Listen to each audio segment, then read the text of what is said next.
Dear colleagues, dear ladies and gentlemen, it is my great pleasure to give a lecture on narcolepsy and the orexin system as a model for interaction between the immune and the nervous system and sleep-wake regulation and feeding behavior and energy homeostasis. Please find here my disclosures.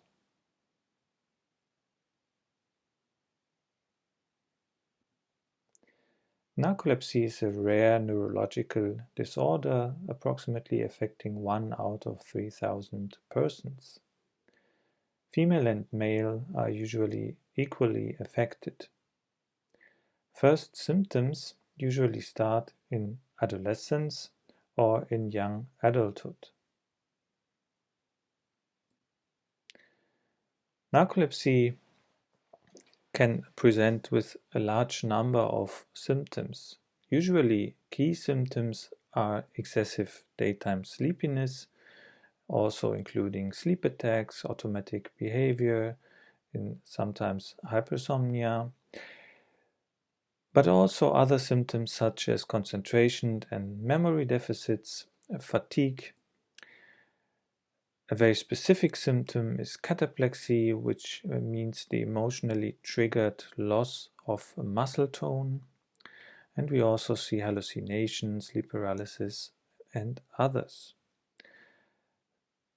Among those, there's also overweight and weight gain when disease starts.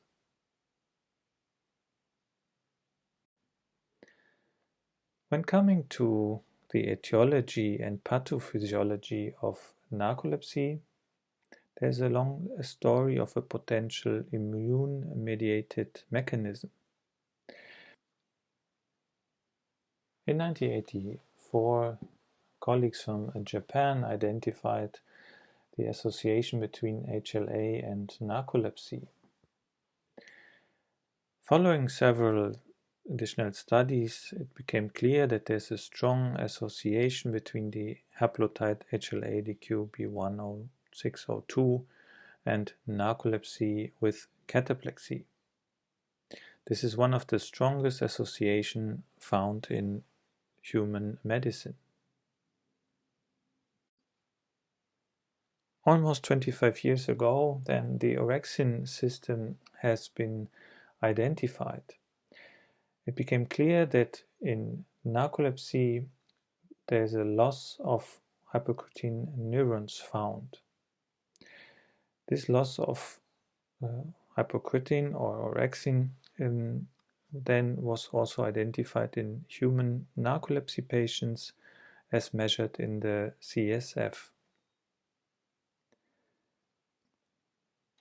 There's been a long discussion on the potential impact of viral infections in the pathophysiology of narcolepsy.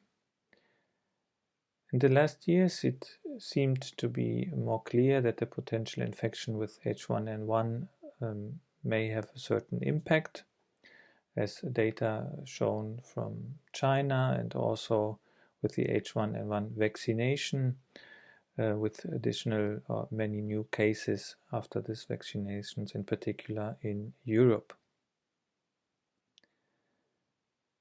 There has been intensive studies on genetics, which also identified some interesting findings, but did not contribute specifically to the etiopathogenesis of narcolepsy.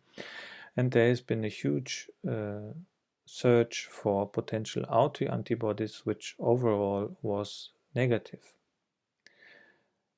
So in the recent years, the immune system was further investigated, and initially higher proportions of naive T cells were identified. Overall, pro-inflammatory cytokines were found, indicating for an activated immune system in narcolepsy. In 2018, we were able to identify self-reactive T lymphocytes, CD4 and also CD8 cells in narcolepsy patients. These T lymphocytes were self-reactive against orexin. These findings were later confirmed by other groups. So the current concept foresees that based upon genetic and environmental factors, there's some kind of disturbance in the immune system, which then leads potentially to an attack of the orexin producing cells, and these cells may become deactivated or die, resulting in the orexin deficiency found in these patients. We also now know about a potential histamine dysregulation here in narcolepsy, and very recently also a corticotropin release hormone deficiency or lack of these neurons has been identified. All this together, and in particular the orexin deficiency, then results in the symptoms previously presented of narcolepsy. The orexin neurons are located in the lateral hypothalamus and activate neurotransmitter systems which are important for the promotion of wakefulness, such as norepinephrine, dopamine, or histamine.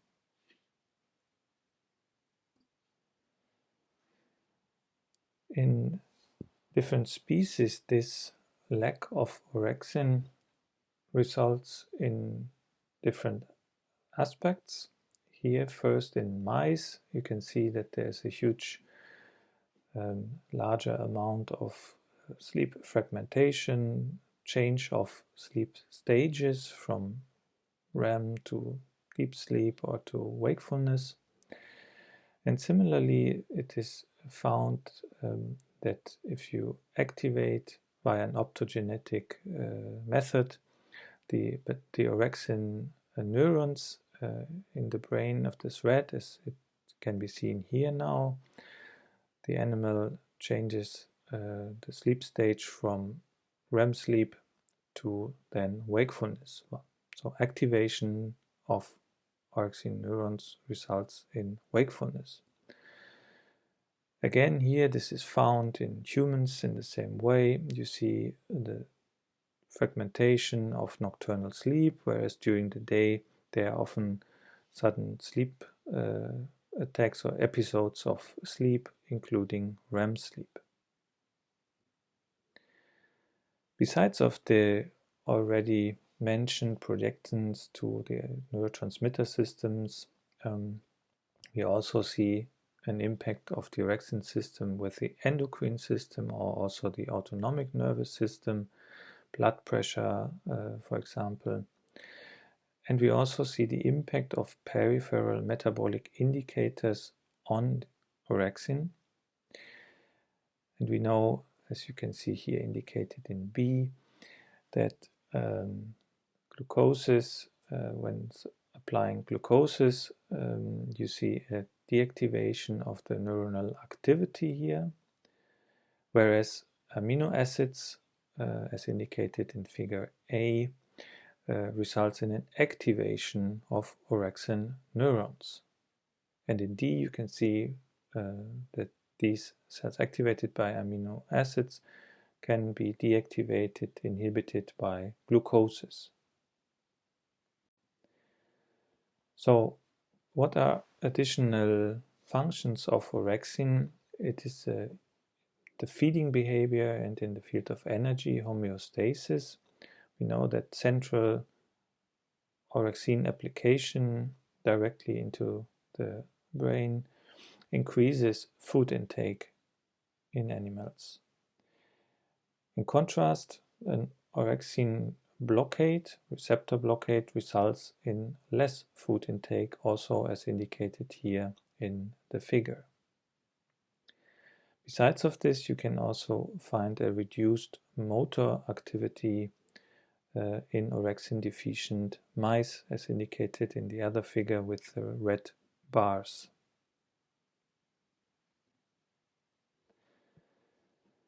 What do we know about weight gain and obesity here? You can see here these two animals, one with orexin deficiency, the other one wild type. And you can see just by the photo the huge difference here in weight. There are several studies who confirmed that orexin deficiency, that these animals increase in weight. This is also found in humans. It is very known that in particular in children and in adolescents at the beginning of first symptoms of narcolepsy, it often comes to an increase of weight gain very fastly and sometimes dramatically.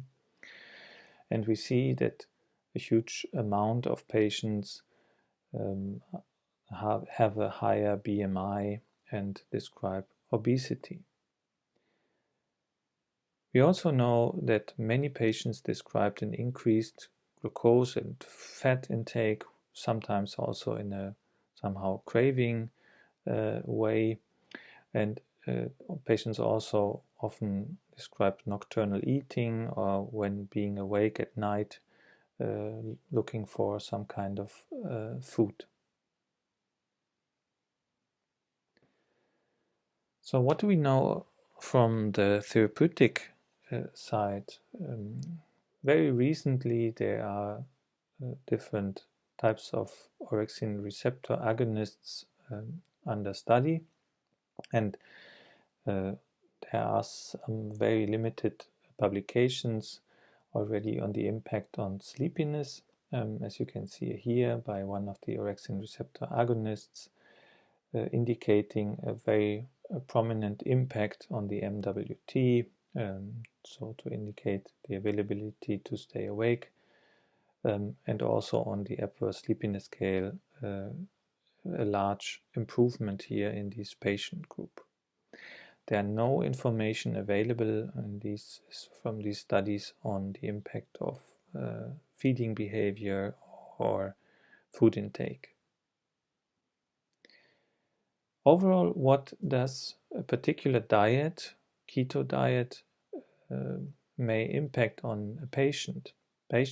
So this is about different patient groups where a study has looked into the orexin levels. Limitation of this study is that these orexin levels have been measured in the plasma of these patients, but this indicates that the consequent keto diet results in higher orexin levels. In another study, obese patients with performing a keto diet describe an improvement in sleep via the Pittsburgh Sleep Quality Index, and also an improvement of daytime sleepiness indicated by the Epworth Sleepiness Scale. There are very limited studies on the impact of keto diet on narcolepsy, but one study identified a significant improvement of narcolepsy symptoms. Different symptoms have been investigated here, and the overall some also of this questionnaire too, and indicated that following a moderate to severe keto diet, as indicated by the urine ketone levels, resulted in an improvement of narcolepsy symptoms. So to summarize, narcolepsy is an immune-mediated, potentially autoimmune disorder resulting in orexin deficiency. Orexin has a major role both in sleep-wake regulation, but also in feeding behavior and energy homeostasis. Keto diet, in particular the avoidance of glucose, may improve symptoms of narcolepsy, and additional aspects of food intake in this disease needs to be further studied. Thank you very much for your attention.